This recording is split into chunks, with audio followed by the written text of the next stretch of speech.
भगवान शिव और माता पार्वती विवाह की संपूर्ण महाकथा। शुरुआत। हर हर महादेव। दोस्तों, आज हम सुनेंगे भगवान शिव और माता पार्वती के पवित्र विवाह की संपूर्ण और दिव्य कथा।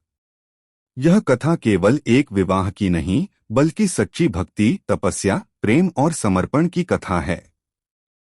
इस कथा को अंत तक जरूर सुनिए, क्योंकि जो भी श्रद्धा से शिव पार्वती विवाह की कथा सुनता है, उसके जीवन में सुख, शांति और दाम्पत्य सौभाग्य आता है।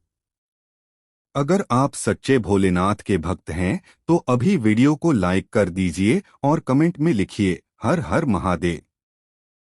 और चैनल को सब्सक्राइब जरूर कर लें, ताकि ऐसी पवित्र कथाएं आपको मिलती रहें। सती का जन्म और शिव भक्ति। प्राचीन समय में ब्रह्मा जी के पुत्र राजा दक्ष प्रजापति की एक सुंदर और तेजस्विनी कन्या थीं, माता सती। माता सती बचपन से ही भगवान शिव की परम भक्त थीं। वे शिव जी की मूर्ति बनाकर उनकी पूजा करतीं और मन ही मन उन्हें अपना पति मान चुकी थीं। जब सती विवाह योग्य हुई, तो राजा दक्ष ने एक भव्य स्वयंवर का आयोजन किया। अनेक देवता, राजा और राजकुमार वहां उपस्थित हुए। परंतु सती ने सबके सामने भगवान शिव का वरण किया। भगवान शिव साधु स्वरूप में रहते थे, जटाधारी, शरीर पर भस्म, गले में सर्प और श्मशान में निवास। यही कारण था कि राजा दक्ष को शिव जी पसंद नहीं थे। फिर भी सती और शिव का विवाह संपन्न हुआ।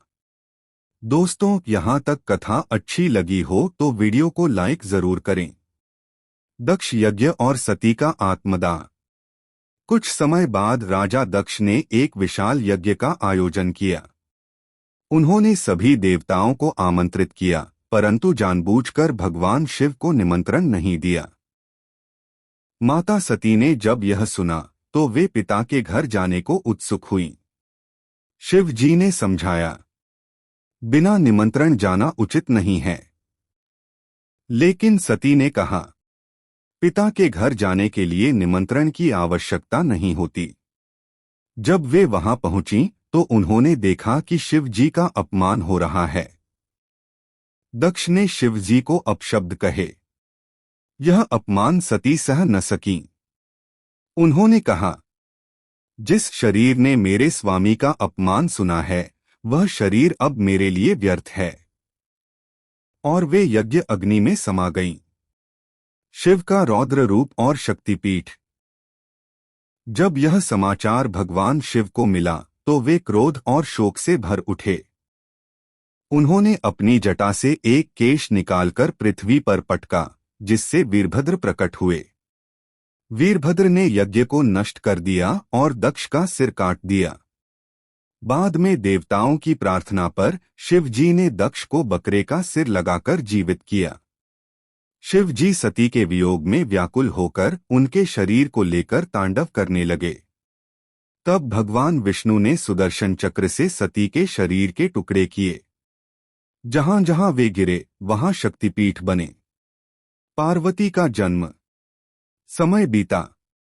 हिमालय के राजा हिमवान और रानी मैना के घर एक दिव्य कन्या ने जन्म लिया, पार्वती।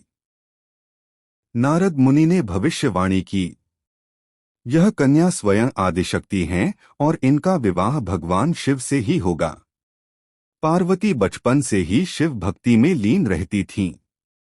पार्वती की कठोर तपस्या। जब पार्वती बड़ी हुई, तो उन्होंने भगवान शिव को पति रूप में पाने के लिए कठोर तपस्या आरंभ की। उन्होंने वर्षों तक केवल फल खाए, फिर केवल पत्तों पर जीवन बिताया। अंत में कई वर्षों तक बिना अन्नजल के साधना की। उनकी तपस्या से तीनों लोग प्रभावित हुए। अगर आप भी सच्ची भक्ति में विश्वास रखते हैं, तो चैनल को सब्सक्राइब जरूर करें। तारकासुर और कामदेव। उधर तारकासुर नामक राक्षस ने देवताओं को पराजित कर दिया था। उसे वरदान था कि उसका वध केवल शिव पुत्र करेगा। देवताओं ने कामदेव को भेजा। कामदेव ने पुष्प बाण चलाया। शिव जी का तीसरा नेत्र खुला और कामदेव भस्म हो गए। रति की प्रार्थना पर शिव जी ने कामदेव को अदृश्य रूप में जीवित किया। पार्वती की परीक्षा। भगवान शिव ने ब्राह्मण का रूप धारण किया और पार्वती से कहा, शिव तो अघोरी हैं, उनके पास न धन है न वैभव, तुम उनसे विवाह क्यों करना चाहती हो? पार्वती ने उत्तर दिया, मेरे लिए शिव ही परम सत्य हैं। मैं जन्म जन्मांतर तक उन्हीं को पति रूप में चाहती हूँ। उनकी अटूट श्रद्धा देखकर शिव जी प्रसन्न हुए। शिव पार्वती का भव्य विवाह। विवाह का शुभ मुहूर्त आया। शिव जी की बारात अद्भुत थी। भूत प्रेत गण, योगी, देवता, ऋषिमुनि सब साथ थे। शिव जी के विचित्र रूप को देखकर माता मैना घबरा गईं। तब देवताओं ने शिव जी से सुंदर रूप धारण करने का निवेदन किया। शिव जी ने अत्यंत मनोहर और दिव्य स्वरूप धारण किया। वैदिक मंत्रों के बीच शिव और पार्वती का विवाह संपन्न हुआ। आकाश से पुष्प वर्षा हुई। तीनों लोकों में हर हर महादेव का जयघोष गूंज उठा। दोस्तों, अगर आप यहां तक जुड़े हुए हैं तो कमेंट में जरूर लिखें जय भोलेनाथ। कार्तिकेय और गणेश। विवाह के बाद कार्तिकेय का जन्म हुआ, जिन्होंने तारकासुर का वध किया। बाद में गणेश जी का जन्म हुआ, जो प्रथम पूज्य बने। कथा का संदेश।